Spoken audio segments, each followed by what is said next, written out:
하나님 아버지와 우리 주 예수 그리스도로부터 오는 은혜와 평강이 이 자리와 온라인으로 예배를 드리시는 모든 그리스도의 청년들과 또 오부 예배의 성도들에게 함께하기를 우리 주님의 이름으로 축원합니다. 6월 한 달을 예배로 또 선교 준비로 잘 보내고 드디어 돌아오는 주 수요일부터 충남 부여 지역으로 농선봉을 떠나게 됩니다. 그간 열심히 준비하신 모든 지체들 정말 고생 많으셨고 또 이들을 위해 기도해 주신 모든 분들께도 감사를 드립니다. 우리 공동체를 통해 하나님 아버지의 마음이 그 땅과 교회 가운데 잘 풀어질 수 있도록 기도해 주시고 또 응원해 주시면 감사하겠습니다. 저는 한 달이 조금 넘는 시간 동안 우리 청년들과 함께 선교를 준비하며 그런 생각을 해보게 되었습니다. 우리가 정말 전하고자 하는 하나님은 어떤 분이신가? 그 하나님은 우리를 위해 무엇을 행하신 분이라고 비신자들에게 소개를 해야 될까? 하나님은 우리가 어떤 일을 하길 원하시는가? 우리에게 맡겨진 선교를 할 때 하나님은 우리가 어떤 마음으로 선교하기를 원하시는가? 다양하게 고민을 해보았습니다. 그러다가 오늘 저와 여러분이 익숙히 알고 있는 이 비유의 이야기를 통해 하나님의 마음을 한번 나누어 보면 좋겠다라는 생각이 들었습니다. 바라기는 오늘의 말씀을 통해 하나님 아버지의 마음을 헤아리고 그것을 삶과 선교의 현장에서 풀어내는 저와 여러분이 되기를 소망합니다. 오늘 우리가 읽은 본문은 포도원 품꾼의 비유라고 불리는 이야기입니다. 본문 1절에서 예수님은 이 비유가 천국, 즉 하나님 나라에 관한 것임을 명시하시며 이 비유를 들려주십니다. 한 주인이 장터에 나가 포도원에 고용할 품꾼들을 부릅니다. 당시 유대인들에게 있어서 해가 뜨는 시간, 즉 하루의 시작은 오전 6시였습니다. 이 주인은 오전 6시에 나가서 처음으로 일꾼들을 부릅니다. 그 다음에 오전 9시, 정오, 오후 3시, 심지어 일할 시간이 1시간밖에 남지 않은 오후 5시까지 나가서 품꾼들을 불러옵니다. 이후 일과가 끝난 후 제일 나중에 온 사람들부터 품삯을 주었는데 모두가 하루 품삯인 한 데나리온을 똑같이 받게 됩니다. 먼저 온 일꾼들은 불평했고 주인은 받은 품삯이나 가지고 돌아가라 면박을 주며 이 이야기가 끝납니다. 그리고 의미심장한 메시지가 이 본문의 마지막에 기록되어 있는데 먼저 된 자가 나중되고 나중된 자가 먼저 될 것이다 라는 말로 이 이야기가 마무리됩니다. 예수님의 이 비유를 좀 곰곰이 생각해 보면 이해하기 어려운 부분들이 많이 있습니다. 실제로 기독교 역사에서 이 본문은 정말로 다양한 해석을 낳았던 본문입니다. 저도 설교를 준비하면서 그런 생각이 좀 들었습니다. 본문 1절에서 이 하나님 나라, 천국에 대해서 말을 하고 있는데 왜 그 천국은 한 명의 주인과 같다라고 이야기하는가? 한 나라는 장소나 혹은 공간에 관련된 개념인데 이것이 한 명의 인물과 비교될 수 있는 개념인가? 본문 8절을 보면 이 포도원을 관리하는 청지기, 이 종의 역할을 하는 사람이 따로 있었는데 왜 이 주인은 자기가 직접 장터에 나가서 이 품꾼들을 불러오는가? 왜 이 주인은 제일 마지막에 온 품꾼부터 삭슬 주어가지고 먼저 온 품꾼들로 하여금 불만과 원망을 자초하는가? 그래서 이 질문들을 해결하기 위해 오늘 본문을 둘러싸고 있는 전후 본문의 맥락을 좀 한번 살펴보았습니다. 그리고 그 말씀을 통해 나름의 답을 좀 얻었는데 저는 오늘 말씀을 통해 여러분과 크게 두 가지를 나누어 보려고 합니다. 첫 번째, 하나님의 나라는 어떤 나라이며 그 나라의 주인이신 주님은 어떤 분이시고 우리에게 무엇을 원하시는 분인지 나누어 보도록 하겠습니다. 두 번째는 그 나라에 부름받은 이들이 어떤 마음과 자세로 살아야 되는지에 대해서 한번 나누어 보려고 합니다. 이 두 가지를 염두에 두시고 설교를 들어주시면 감사하겠습니다. 오늘 본문 바로 직전에 나오는 마태복음 16장, 19장, 16절에서 30절 말씀을 한번 살펴보려고 하는데 성경을 가지고 계신 분들 또 이제 핸드폰으로 온라인으로 성경을 한번 보시면서 이 이야기를 먼저 한번 이해하고 넘어가도록 하겠습니다. 재물이 많은 한 청년이 예수님을 찾아와서 대화를 거는 장면이 나옵니다. 다 함께 마태복음 19장 16절의 말씀을 한번 읽어보도록 하겠습니다. 어떤 사람이 주께 와서 이르되 선생님이여 내가 무슨 선한 일을 하여야 영생을 얻으리이까? 한 재물이 많은 청년이 와서 예수님에게 질문합니다. 내가 무슨 일을 해야 영생을 얻을 수 있습니까? 이와 병행하는 이야기는 마가복음 10장 또 누가복음 18장에도 나와 있는데, 여기 등장하는 이 인물에 대한 정보를 종합해서 보면 이 질문을 하고 있는 사람은 부자였고 또 관리였고 청년이었습니다. 많이 부럽죠? 네, 이 엄친아의 질문에 대해서 예수님이 대답하십니다. 마태복음 19장 17절에서 19절 말씀을 한번 읽어보도록 하겠습니다. 예수께서 이르시되 어찌하여 선한 일을 내게 묻느냐? 선한 이는 오직 한 분이시니라. 네가 생명에 들어가려면 계명들을 지키라. 이르되 어느 계명이오니이까? 예수께서 이르시되 살인하지 말라, 간음하지 말라, 도둑질하지 말라, 거짓 증언하지 말라, 네 부모를 공경하라, 네 이웃을 네 자신과 같이 사랑하라 하신 것이니라. 아멘. 예수님은 과거 모세가 이스라엘에게 주었던 그 10계명의 일부 계명, 그리고 특별히 네 이웃을 네 자신과 같이 사랑하라 말씀하신 레위기 19장 18절의 말씀을 인용하셔서 하나님의 말씀을 지키라라고 말씀하십니다. 그러자 이 청년이 이렇게 대답해요.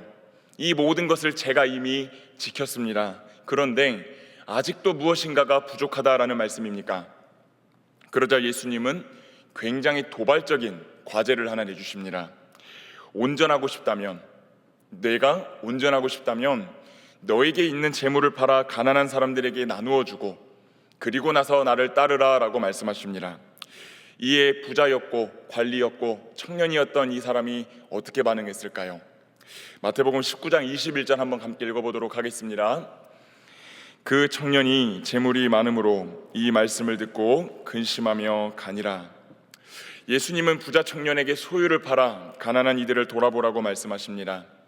19절에서 언급했던 내 이웃을 내 자신과 같이 사랑하라는 명령을 구체적으로 한 번 더 반복해서 말씀하신 겁니다. 그러나 이 청년은 그 말을 듣고 근심하며 예수님을 떠납니다.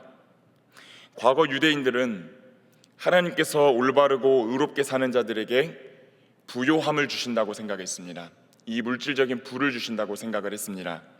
그러니 그는 단순히 지금 돈이 아까워서만 예수님을 떠난 것이 아닙니다. 그 청년에게 있어 자신이 누리고 있는 부유함이라고 하는 건 자신이 하나님 앞에서 의인이라는 사실을 증명해주는 증표와도 같은 것이었습니다. 그러나 그는 하나님으로부터 받은 복이라 여겨진 그 부유함을 포기하지 못하고 참 영생과 축복을 주시는 예수님을 떠나고 맙니다. 주님께 받은 축복이 영생을 가로막고 있는 아이러니한 상황입니다. 그 청년의 뒷모습을 보시며 예수님은 제자들에게 이렇게 말씀하십니다. 낙타가 바늘귀로 들어가는 것이 부자가 하나님 나라에 들어가는 것보다 더 쉽다.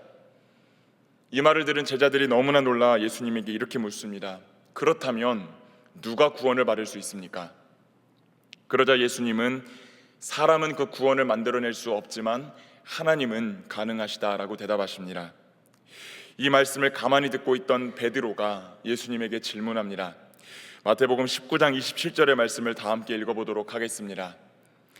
이에 베드로가 대답하여 이르되 보소서, 우리가 모든 것을 버리고 주를 따랐사온데 그런즉 우리가 무엇을 얻으리이까? 베드로가 질문합니다. 우리는 모든 것을 버리고 주님을 따랐지 않습니까? 우리가 얻을 것은 무엇입니까? 이에 읽지 않았지만 28절과 29절 말씀을 보면 예수님은 권세와 영생을 얻을 것이다 라고 말씀하십니다. 그러나 그 이야기의 끝 역시 이런 메시지로 끝납니다.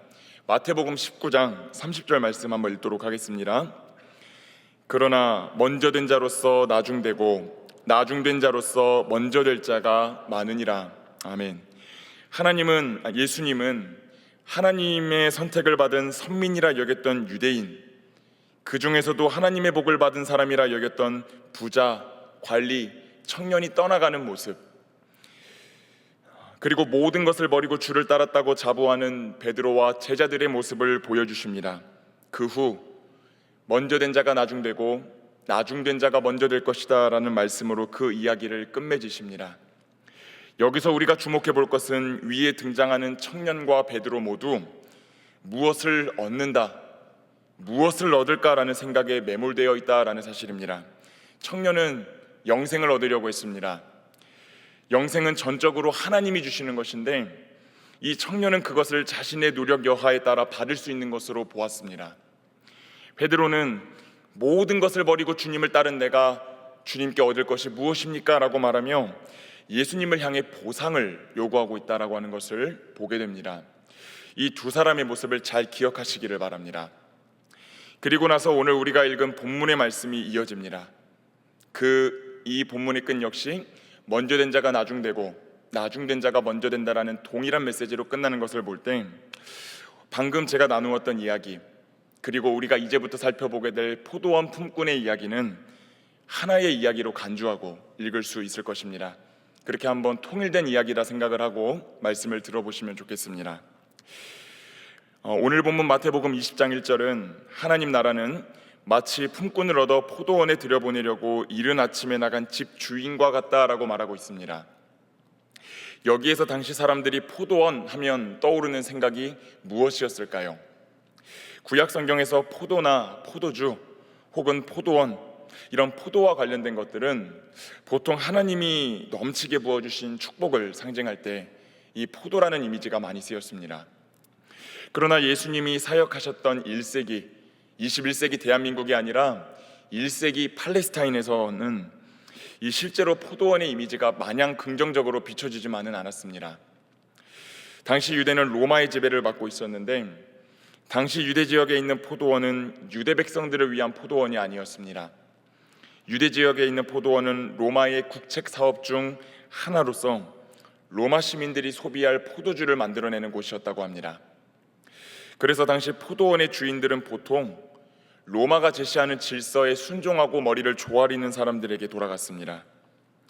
그들은 동료 유대인 품꾼들을 포도원에 들여보내고 일을 시키지만 정당한 보수를 주지 않기도 했고 오히려 그 노동력을 착취하기도 했습니다. 그렇기에 1세기 유대에서 포도원은 학대와 착취의 온상이었습니다. 그럼에도 하루하루를 살아가기 위해 품꾼으로 쓰임받아야만 하는 이들은 이를 악물고 악덕업주들에게 고용되어 살아갈 수밖에 없었습니다. 오늘 본문에 대한 주석들을 보면 이 포도원을 보통은 하나님 나라라고 해석합니다. 그런데 저는 앞서 언급드렸던 배경을 비추어 봤을 때 조금 다르게 해석해 볼 수 있지 않나라는 생각이 듭니다. 불의한 권력의 빌부터 승승장구하는 이들이 주관하는 포도원, 그곳에서 이루어지는 불의와 착취, 어쩌면 그 포도원은 하나님의 온전하신 뜻을 잃어버린 작금의 세상을 의미하지 않을까 생각해 봅니다.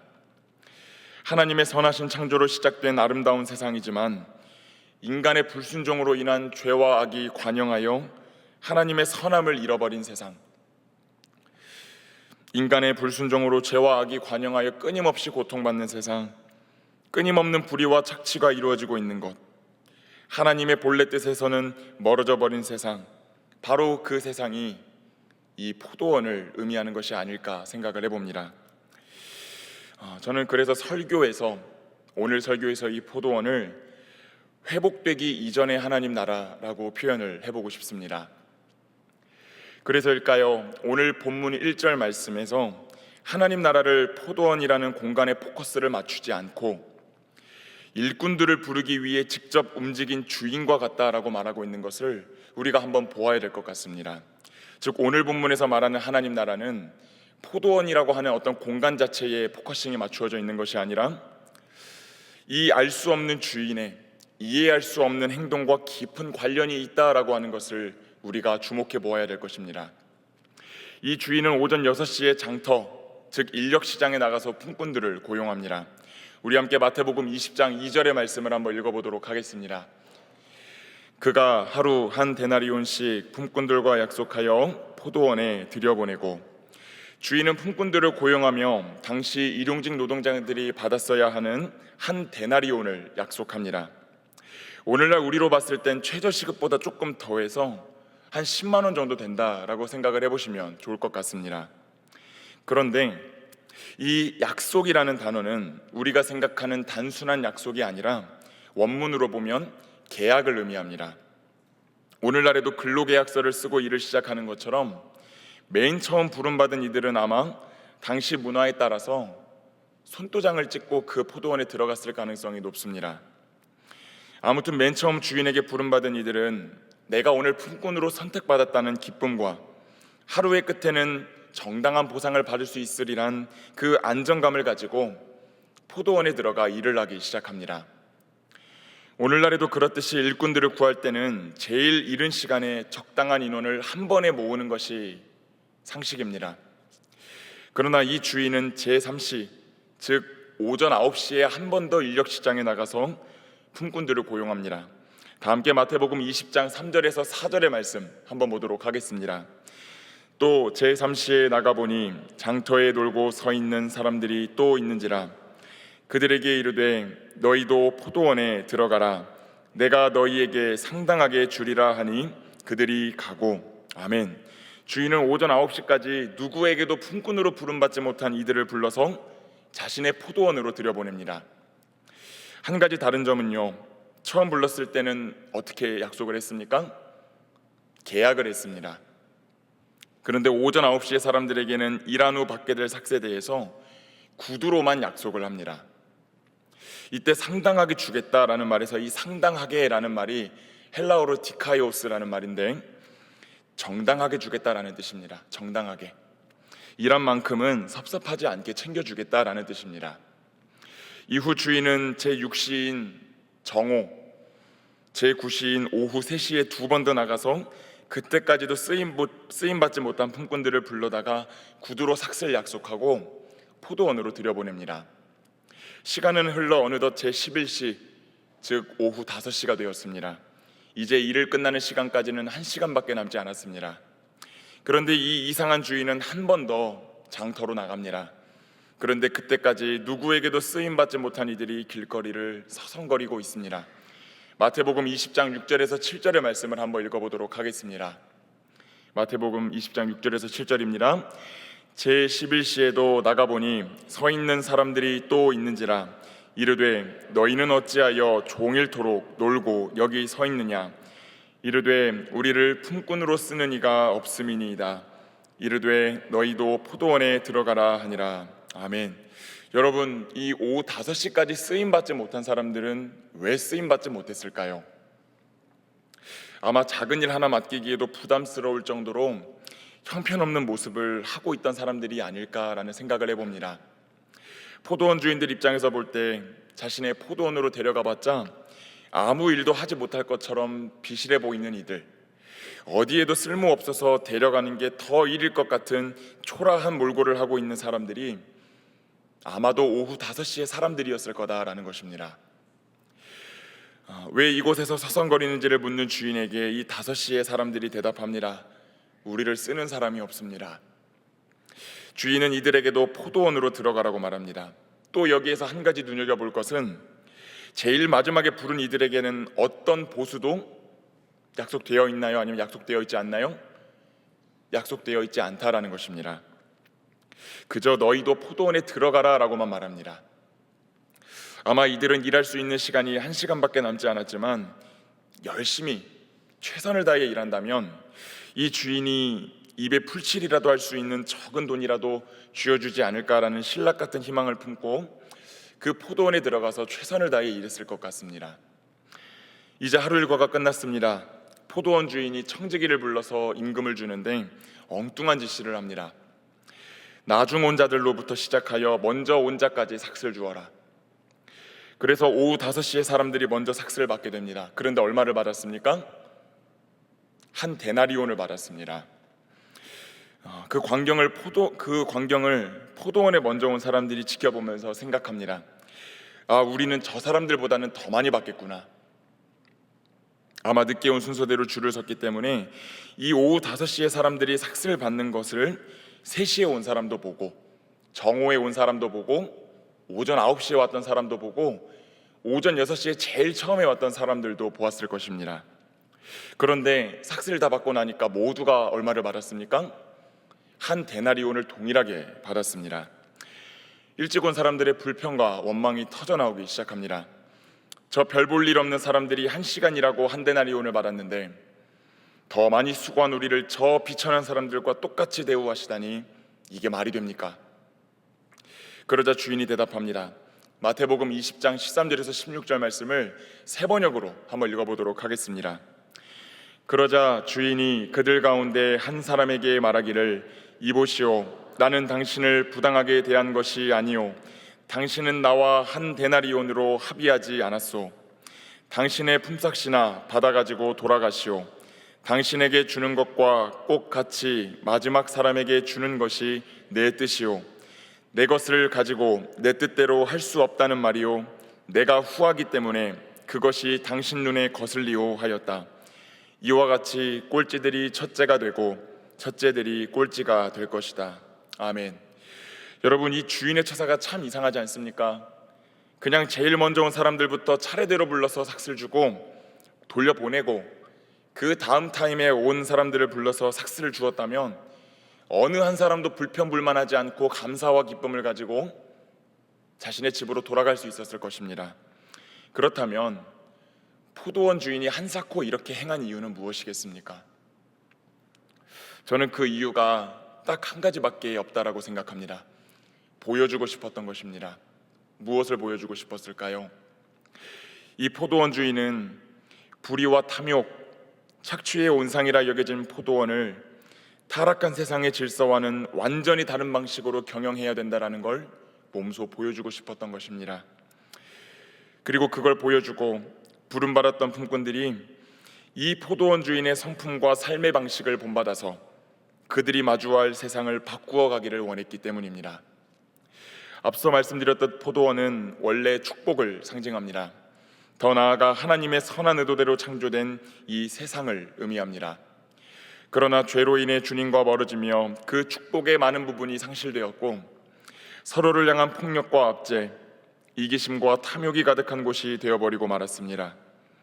그러나 포도원의 주인이신 우리 예수 그리스도께서는 그 눈물과 비명이 가득한 포도원을 다시 축복의 포도원으로 바꾸시기 위해 직접 이 세상을 향하여 내려오셨고, 불의 대신 정의를, 차별 대신 공평을, 폭력 대신 자비를, 증오 대신 사랑을 선택하시어 그 포도원을 가꾸십니다. 또한 그 포도원, 그 하나님 나라에 참여한 일꾼들에게 공평하게 구원이라고 하는 한 데나리온을 약속하시고, 다양한 직분과 직업을 통해 하나님 나라를 경작하는 사명이라는 한 데나리온을 약속하십니다. 또 그 사명을 감당하고 성취해가는 과정에서 하루를 먹고 사는 데 필요한 한 데나리온의 은혜 역시 허락하시는 분이, 그렇게 하여 그 일꾼들의 생계까지 책임져 주시는 분이 사랑과 자비의 포도원 주인이신 우리 주 예수 그리스도라는 사실입니다. 그리고 이 비유를 마치신 예수님은 그 자리에서 그 말씀을 마치시고 하나님 나라의 온전한 회복을 위하여 누구보다도 앞장서서 그 길을 걸어가십니다. 그것이 이 포도원 비유 바로 뒤에 나오는 마태복음 20장 17절에서 19절의 말씀입니다. 다 함께 한번 읽어보도록 하겠습니다. 예수께서 예루살렘으로 올라가려 하실 때에 12 제자를 따로 데리시고 길에서 이르시되, 보라, 우리가 예루살렘으로 올라가노니 인자가 대제사장들과 서기관들에게 넘겨짐에 그들이 죽이기로 결의하고 이방인들에게 넘겨주어 그를 조롱하며 채찍질하며 십자가에 못 박게 할 것이나 제3일에 살아나리라. 아멘. 그 포도원의 주인이신 십자가의 그리스도께서는 하늘아버지의 부르심에 순종하여 헌신의 본을 보이시고 기적을 만들어내시는 분이십니다. 그리고 하늘아버지의 뜻에 따라 이 포도원을, 이 세상을 정성껏 가꿀 일꾼들을 지금도 부르고 계십니다. 그리고 부름받은 일꾼들이 그 포도원 주인의 모습을 본받아 삶의 현장을 하나님 나라로 경작해 나가는 수많은 일상과 선교의 현장에서 사랑과 자비, 공평과 관용을 선택함으로 하나님 나라와 그 나라의 주인이 되어 전하기를 원하시는 분이십니다. 이번 농선봉을 통해 충남 부여 지역으로 떠나는 가는 선교사, 그들을 기도로 파송하는 보내는 선교사들이 이 자리에 모여 있습니다. 사랑하는 여러분, 저와 여러분은 참으로 부족하지만 그럼에도 불구하고 저와 여러분이 눈물과 비명이 가득한 포도원과도 같은 이 세상과 그 충남부여 땅에 사랑과 자비로 통치하시고 구원을 베푸시는 그 하나님을 전하는 포도원의 품꾼으로 부름받았다라는 사실을 기억하실 수 있기를 축복합니다. 이 세상을 또 우리가 가게 될 부여 땅을 하나님 나라로 경작하기 위해 부름받은 품꾼인 저와 여러분은 이제 어떤 마음과 자세로 선교의 현장과 일상의 자리로 향해 나아가야 될까요? 여러분, 운동해 보셨어요? 운동 안 하세요? 여러분, 그러면 유도 해보셨나요? 유도? 네, 안 해보셨대요. 네. 저는 오늘 설교를 준비하면서 예전 대학교를 다닐 때 만났던 한 교수님이 생각이 났습니다. 대학 생활을 하는 4년 내내 한 학기에 하나씩은 운동 수업을 들었던 것이 기억이 나는데, 그러면 목사님은 운동을 잘해서 그렇게 했냐? 그거에 대한 여부는 저한테 묻지 마세요. 모르는 게 은혜가 될 때가 늘 많다 알고 계시죠? 물어보시면 제가 너무 상처받고 부끄럽습니다. 아무튼 갖가지 운동 수업을 들었는데 유독 유도를 가르치시는 교수님이 인기가 좋았습니다. 수강 신청이 열리면 1순위로 마감됐던 게 그 수업이었습니다. 그 수업을 어떻게든 듣기 위해서 수강 신청 전날에 밤잠을 설쳤던 것이 기억이 납니다. 그런데 일이 터지고 말았어요. 우리 겪어본 지체들도 있을 텐데 수강 신청은 오전 10시, 그 전에 PC방에 도착했어야 됐는데 제 컴퓨터가 안 좋아서 제가 깜빡 잠이 들었다가 오전 9시 50분에 일어난 겁니다. PC방까지는 뛰어도 10분이 걸립니다. 이제 컴퓨터를 켜고 사이트 접속하고 하면 그 수업은 마감되겠죠. 그럼에도 뛰어서 갔습니다. 가쁜 숨을 몰아쉬며 수강 신청란을 봤는데 여러분, 신청이 마감됐을까요? 마감되지 않았을까요? 마감됐죠. 마감이 됐어요. 성적을 꽤 잘 주는 수업이었어가지고 장학금을 받기 위해 하나는 넣으려 했던 건데 이거 어떡하지? 이러면서 한숨을 계속 몰아쉬었습니다. 그런데 잠시 후에 기적이 일어났어요. 갑자기 한 자리가 싹 빠지는 게 아니겠어요? 여러분, 제가 그 자리를 쟁취했을까요? 못 쟁취했을까요? 저는 그 자리를 쟁취했어요. 그리고 아멘을 외쳤어요. PC방에서 주님은 살아계십니다. 그날은 수강 신청의 날이 아니라 저에게 있어서는 구원의 날이었어요. 그리고 제 주변의 동기들은 신청에 다 실패했는데 저는 그 동기들에게 어쩌냐 힘내라 그러고 어깨를 좀 토닥여주고 PC방을 유유히 나왔습니다. 그렇게 개강날이 되었습니다. 그런데 그날 강의를 들어가 보니까 무슨 일이 벌어졌냐? 수강 신청에 실패한 동기들이 유도복을 입고 와 있는 거예요. 이 무슨 일인가? 그래서 좀 알아봤어요. 그런데 이 동기들이 교수님에게 수업을 들을 수 있는지 문의를 했다는 겁니다. 그랬더니 교수님이 일단은 유도장으로 와보라고 하신 거예요. 그리고 교수님은 수업 첫날에 이 클래스를 신청하지 못한 지체들의 숫자를 파악하시더니 수업 때 광고를 하셨습니다. 내 수업을 많이 들어봤던 친구들은 정정 기간에 다른 수업으로 정정을 해주면 좋겠다고. 실제로 그 교수님이 담당하는 학과의 학생들이 다른 수업으로 많이 이렇게 수강 이제 바꿀 때 좀 빠져나갔고, 그래서 제 대부분의 동기들이 그 수업을 정식으로 듣게 되었습니다. 여러분, 저는 솔직히 기분이 어땠을까요? 좀 짜증났어요. 아니, 부지런하게 수업 신청한 사람들은 손해를 보는 거잖아. 나는 죽어라 달려서 겨우 수업을 뚫었는데 이럴 수가 있나? 이러면서 화를 냈습니다. 여러분, 제가 처음부터 그 수업을 신청할 때 이런 마음을 가지고 나아갔을까요? 그러지 않았습니다. 처음에는 그러지 않았어요. 처음에는 감사와 기쁨이 제 마음 가운데 넘실거렸습니다. 정말 그 한 자리를 내가 얻어서 이렇게 수업을 들을 수 있다는 사실, 수업을 통해 내 몸과 마음을 좀 다듬고 스트레스도 좀 잘 풀 수 있는 시간을 마련했다는 사실, 그 사실에 되게 감사하면서 기쁨으로 그 자리 가운데 나아갔습니다. 그런데 자격이 없다 생각했던 제 동기들이 한 사람 한 사람 그 자리에 와가지고 수업을 듣는 것을 보고 있으니까 물론 그 마음을 금방 잊어버렸지만 한 달 정도는 조금 짜증이 난 채로 그 유도 수업을 들었던 것 같습니다. 근데 제가 그 다음 학기에 그 교수님 수업을 또 들었어요. 이번엔 그 교수님이 축구를 여셨는데 제가 그 교수님한테 찾아가가지고 한번 물었습니다. 교수님 왜 그렇게 하셨냐고, 왜 그렇게 하셨는지 이유가 있으셨냐 그랬는데 교수님의 대답이 그러셨어요. 모두에게 동등한 기회를 줘보고 싶었다고. 그리고 어떻게 보면은 흥재 학생도 그 혜택을 받았던 사람일지도 모른다라고 의미심장한 말씀을 전하셨어요. 약간 교수님 말씀은 그 한 자리가 괜히 빠진 게 아니다라는 그런 뜻이었던 걸로 들렸습니다. 여러분, 오늘 본문에서 제일 처음 오전 6시에 부름받았던 사람들이 어떤 사람들이었는지 기억나시나요? 계약서에 사인을 하고 아주 이른 시간에 포도원으로 들어간 사람들입니다. 이들은 누구보다 먼저 하나님의 구원을 경험하고 모세의 율법을 문서로 받고 준수하기로 서약한 유대인들을 의미합니다. 그렇다면 이 주인과 얼굴을 맞대고 구두로 삭슬 약속받은 사람들은 누구를 의미할까요? 바로 예수님의 제자들을 의미합니다. 그럼 마지막으로 누구에게도 쓰임받지 못할 것 같은 그 오후 5시의 사람들은 누구를 의미할까요? 본문은 그렇다고 딱 꼬집어서 이야기하지 않지만 아마 하나님의 구원에서 배제되었다고 여겨진 이방인들을 의미할 것입니다.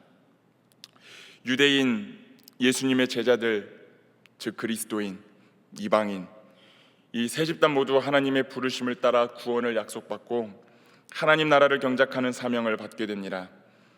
부르심을 받은 시점은 조금씩 다르지만 동일한 은혜를 약속받은 것이지요. 그런데 일찍 부름받았던 일꾼들의 불평이 이어집니다. 하루 종일 당신의 포도원을 위해 수고한 우리를 제일 마지막에 1시간이란 이들과 같게 여겼다고. 저는 이 부분에서 우리가 마태복음 19장에서 살펴보았던 부자 청년과 제자들의 모습이 떠올랐습니다. 하나님의 계명을 다 지켰다고 자부하나 부르심을 끝내 거절하고 주님을 떠났던 부자 청년. 우리는 모든 것을 다 버리고 주님을 따랐는데 우리에게 주어질 보상은 무엇이냐고 따져 물었던 그 제자들의 모습에서 이 일꾼들의 모습이 보였다라는 사실입니다. 이들도 처음 부르심을 받은 순간에는 그렇게 행동하지 않았을 겁니다. 그저 부르심을 받았다는 사실 자체로 기뻐하며 하루를 살 때 필요한 한 데나리온이 주어질 것임에 감사함으로 일했을 것입니다. 그러나 시간이 흐르면서 그들은 무뎌지기 시작합니다. 자격 없어 보이는 이들이 나와 동일한 은혜를 누리는 것을 못마땅하게 여기며 주인을 악한 말로 비방합니다. 마치 이 포도원을 선택한 것이 본인들의 의지였고 내가 무슨 자격이 있어서 포도원에서 일했던 것처럼 행동합니다. 주인은 그 약속을 어긴 일이 없지만 내가 수고했으니 내가 원하는 만큼 내놓으라고 화를 냅니다. 그 일꾼들의 모습을 보면서 선교를 가기 전 우리 공동체가 우리 스스로의 모습을 한번 살펴봐야 할 부분이 있지 않는가 생각해 보게 되었습니다. 여러분, 선교를 감당하다 보면 신청한 기간에서 차이가 나죠. 마음을 낸 것에서 차이가 납니다. 시간을 낸 것에서도 차이가 나고요, 노력을 낸 것에 대해서도 차이가 날 수 있습니다. 그럴 때 더 많이 냈던 사람들이 갖게 되는 심정이 무엇이냐? 내가 더 마음을 냈다, 내가 더 열심히 했다, 이만큼 했으니 이만큼은 주어져야 한다. 그렇지 않은 사람들은 벌을 받아야 된다. 그렇게 함께 하나님 나라를 경작할 품꾼으로 부름받은 지체들을 향하여 너는 이것이 부족하고 저 때 참여 안 했고 부족했고 그렇게 말하며 서로를 향해 원망하고 화를 내고 있지는 않은지 그것을 우리가 한번 돌아보고 이 선교의 자리로 나가야 될 줄로 믿습니다. 사랑하는 여러분, 그러나 우리 모두는 하나님의 부르심을 받은 사람들이고 전적인 그분의 사랑과 자비에 의해 선택받은 이들이며 내 의의를 자랑할 수 없는 존재들이라는 사실을 꼭 기억하실 수 있기를 바랍니다. 그리고 우리를 그리스도인으로 불러 또 이 기간 동안 우리를 선교사로 불러 한 데나리온을 주시고 선교사라는 사명에 한 데나리온을 주시고 그 사명을 감당함에 오는 은혜라는 한 데나리온을 주시는 것에 기뻐하며 감사해야 될 줄로 믿습니다. 그때 우리 공동체는 우리 안에서 먼저 작은 하나님 나라를 이룬 채 선교의 현장으로 나아갈 수 있게 될 것입니다. 말씀을 맺겠습니다. 사랑하는 여러분,